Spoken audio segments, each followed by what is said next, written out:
আসসালামু আলাইকুম ওয়া রাহমাতুল্লাহি ওয়া বারাকাতুহু। সুপ্রিয় দর্শক, আজকের এই ভিডিওতে আপনাদেরকে জানাবো একটি তেজ পাতার উপর সূরাতুল ইখলাস 11 বার পাঠ করে যে কাউকে বশীকরণের একটি তদবির।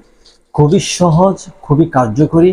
আপনি যদি এই আমলটি অথবা এই তদবিরটি করতে পারেন, শুধু একবার করলেই ইনশাআল্লাহ সাকসেস হয়ে যাবেন, কাজ হয়ে যাবে। তো আসুন আমরা জেনে নেই তেজপাতার উপর সূরাতুল ইখলাস কিভাবে আমরা পাঠ করব। প্রিয় দর্শক, এই আমলটি করার জন্য আপনাকে একটি তেজপাতা সংগ্রহ করতে হবে। তো এই মুহূর্তে আমি আপনাদেরকে একটি কাগজের মাধ্যমে এই আমলটি শেখাবো, কিভাবে আমলটি আপনারা করতে পারেন। প্রিয় দর্শক, ধরে নিন যে এটাই এই মুহূর্তে তেজপাতা। এটা কিন্তু তেজপাতা নয়, কিন্তু আপনি ধরে নিন এটা একটা তেজপাতা। কিন্তু আপনি যখন আমল করবেন একটি তেজপাতা নেবেন, ওই তেজপাতার মধ্যে আপনি এরকম ভাবে একটি নকশা লিখবেন। এই দেখতে পাচ্ছেন একটা নকশা, অর্থাৎ নকশার মধ্যে দেখতে পাচ্ছেন একটা তারা।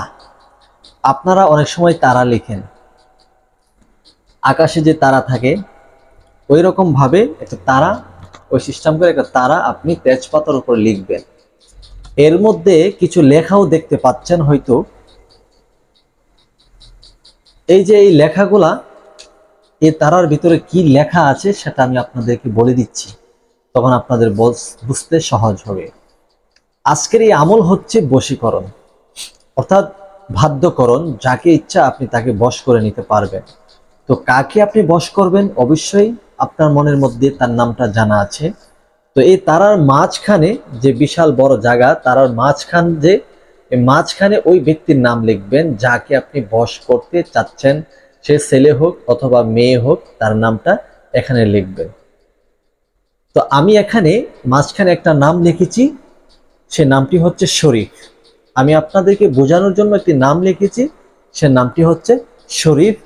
অথবা আপনার পছন্দের সে ব্যক্তির নামটা তেজপাতার মধ্যে যে তারা লিখবেন, ওই তারার মাঝখানে লিখবেন। এরপরে এই তারার চারটা পার্শ্ব রহিয়াছে, 1 2 3 4 5, চারটা পার্শ্ব রহিয়াছে। ওই চারটা পার্শ্ব প্রত্যেকটার কোণার ভিতরে আপনি যার নাম লিখেছেন ওই ব্যক্তির নামের প্রথম অক্ষর, সেটা হোক বাংলা, সেটা হোক ইংরেজি, সেটা হোক আরবিতে, ওই ব্যক্তির নামের প্রথম অক্ষরটা এই 5টি কোণার মধ্যে আপনি লিখবেন। এরপর এখন কাজ হচ্ছে, এই যে নিচে কিছু লেখা দেখতে পাচ্ছেন, এই বরাবর ঠিক মাঝে নিচে লিখতে পাচ্ছেন, এই বরাবর আপনি এখানে 3টি নাম লিখবেন। ছেলের বাবার নাম, যাকে বশ করতে চাচ্ছেন তার বাবার নাম, তার মায়ের নাম, তার নাম। আবারও বলছি, যাকে বশ করতে চাচ্ছেন তার বাবার নাম, তার মায়ের নাম, তার নাম। সিরিয়াল টু সিরিয়াল আপনি এভাবে লিখবেন। এখন আসুন, এই তেজপাতা আপনি কি করবেন।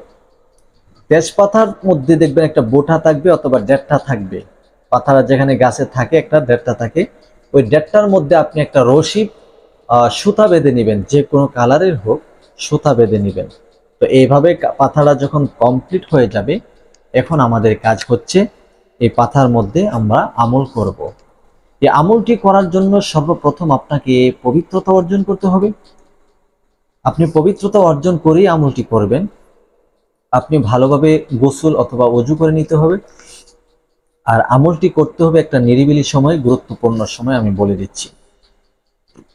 পবিত্রতা ধরেন করে নিয়েছেন, এখন আপনি এই নকশাটা লিখতে যাবেন। তার পূর্ব মুহূর্তে আপনাকে 3 বার ইস্তেগফার আদায় করতে হবে।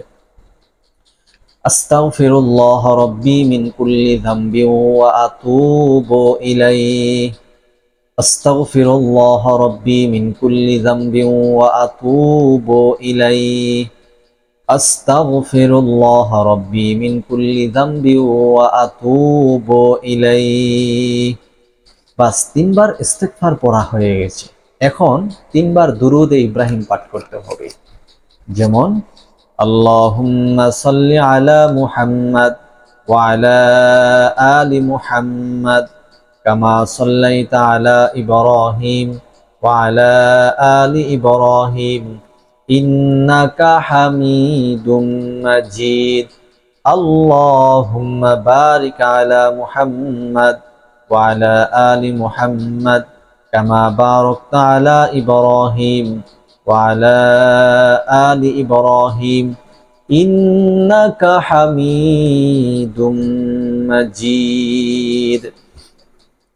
তিনবার ইস্তেগফার, তিনবার দুরূদ শরীফ পাঠ করা হয়ে গেছে। এখন আমাদেরকে সূরাতুল ইখলাস পাঠ করতে হবে।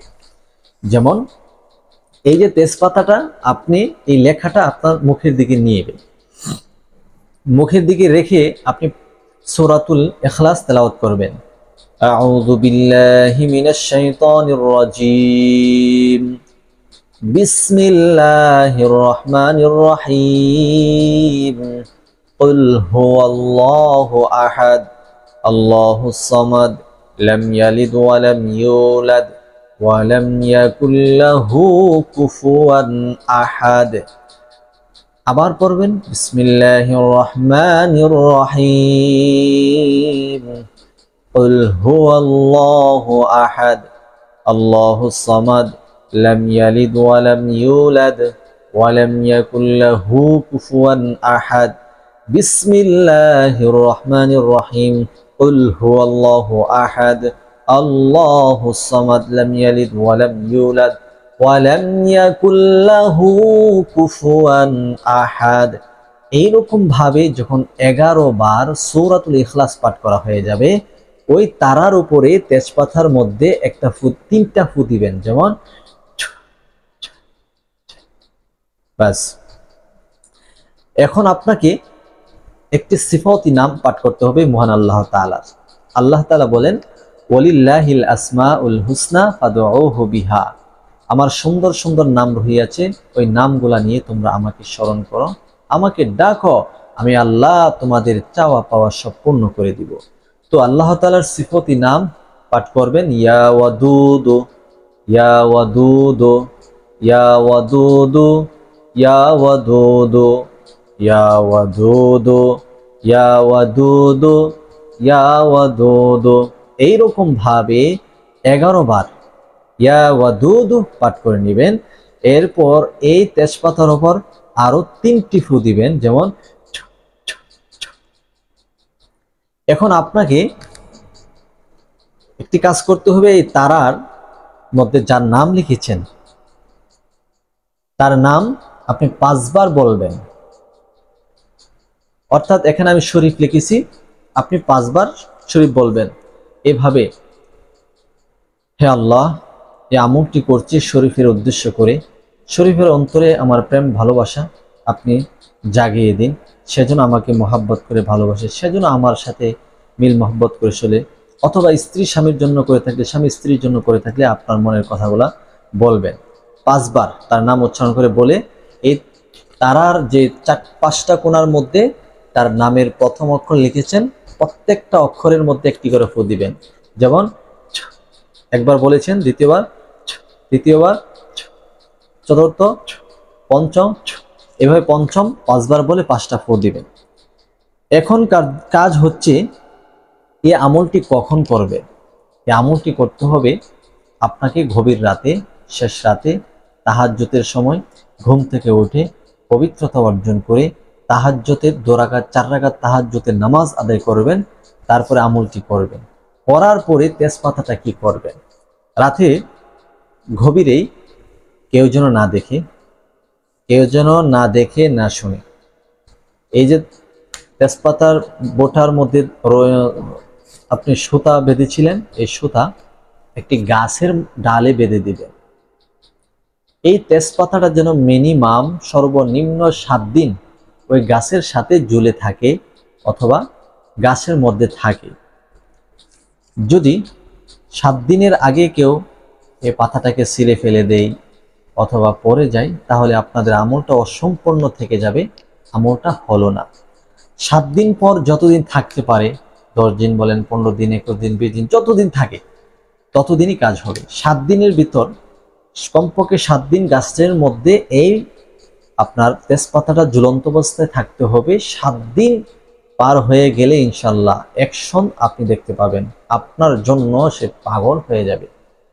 একেবারে আপনার জন্য পাগল হয়ে যাবে। তবে আপনার রাত্রেই করতে হবে, কেউ যেন না দেখে। দিনের বেলা নয়, যখন আমল শেষ তখনই আমলটি করে তেজপাতাটা গাছের মধ্যে ঝুলিয়ে দিতে হবে, যে কোনো গাছে। আশা করি বুঝতে পেরেছেন।